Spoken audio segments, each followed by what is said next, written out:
ハローエブリバディ。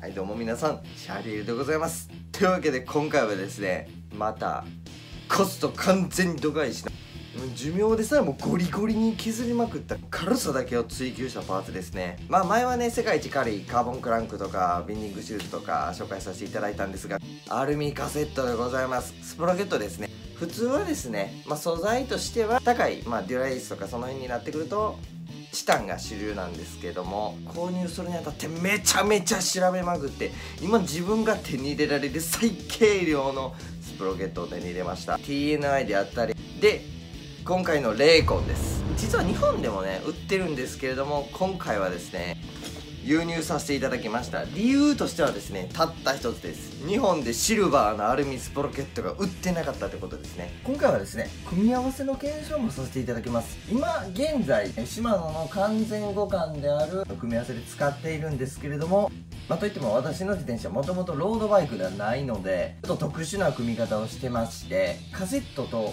リアディレイラーが少し遠いんですね。一足目を潰した状態で使ってるんですけれども、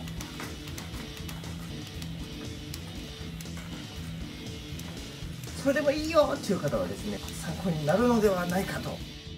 では開けていきますか。さあいきます。赤い箱が出てきた。実はですね、送料込みで今のね、円とドルの為替のレートで2万超えたんですよね。じゃあいきますか。ほっほー、きたー、アルミニウムレーコンレーシングカセット。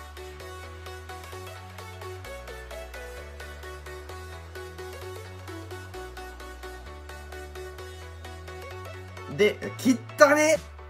数字消して3っていう線面で書いてありますね。では開封していきましょう。もうすでに袋破れてるとこが海外っぽいですね。すごい。ではいきます。おお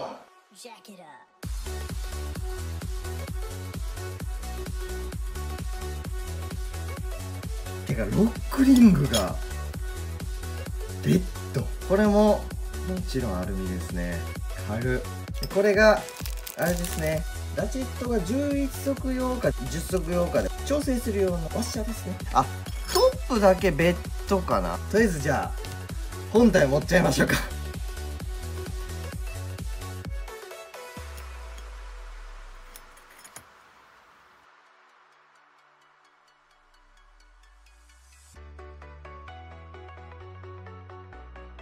S1123T11 って書いてありますね。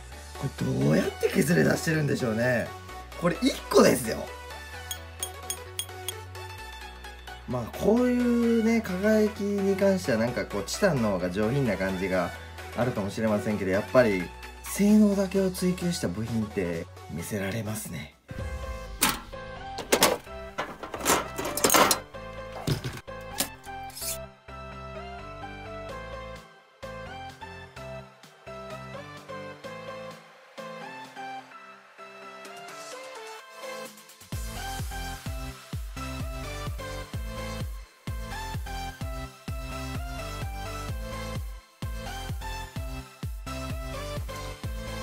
同じ11足ではないですので厳密に比べることはできないんですけれども、持ち比べてみようと思います。 CS781123T の実測は 175g となっております。でもこれでも当時買った時めちゃめちゃ軽いなと思ったんですよね。さあ実測いくらでしょう。いってみます。 GO！ さあいきます。おお、ほぼ誤差ないでしょ。これは 102g ぐらいですね。ではレーコンいってみましょう。もう軽いな、軽いな、全然違うな。音もちょっと比べてみましょうか。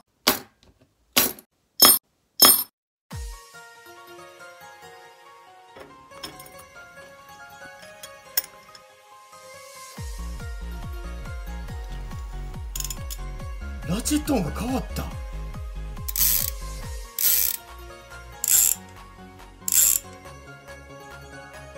い、できました。どうですかこれ。やばい。さあいけるのか。ごい音がして、あーすごい響く。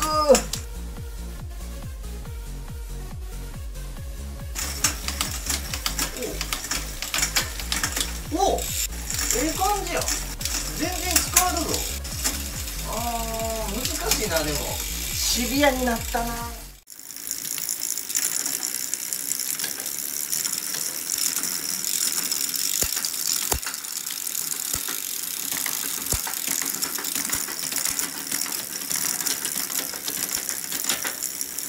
はい、というわけでやってまいりました。アクションカムですね、購入しました。マイク付きです。動画多分もう上がってると思うんで、よろしければご覧ください。じゃあまあ行きましょうか。あ違うな、結構違うな。あでも何やろなこれ。ほんの少し焦げ味が軽いような気がしますね。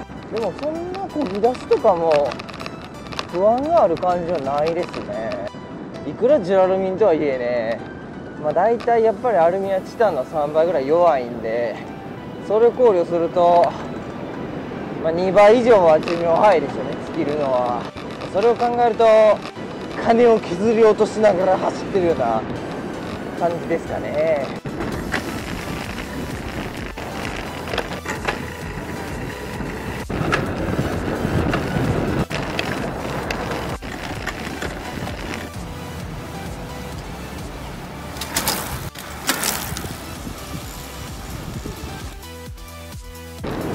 ちょっと踏んでみましょう。特に問題ないと思います。まあでも寿命さえ気にしなければ全然アルミでもいけるなっていう。漕ぎ出しというよりはカセット回し始め若干軽いんですよね。何回かやっぱり確認で回してるんですが、やっぱり軽いですね。 70g の軽量が効いてると思います。すごいな。いやこれはちょっと予想外の効果ですね。はい、というわけでいかがだったでしょうか。今回のレーコンのアルミスプロケットでございますね。はい、安心して踏んでいけるパーツにはなっております。で、とりあえずですね、2ヶ月ぐらいですか、本日がですね5月7日でございますけれども、でなんですけど、これから買おうかなと検討してらっしゃる方に言わせていただきたいことがございます。まず急激な変速は絶対に控えてください。例えば信号待ちとかで出だしでガチャガチャガチャガチャと書いたりするレーコンに限ってはダメです。非常にヤバい音がします。ケイデンス70以上ぐらいになってからガチャガチャガチャガチャっと変えてあげてください。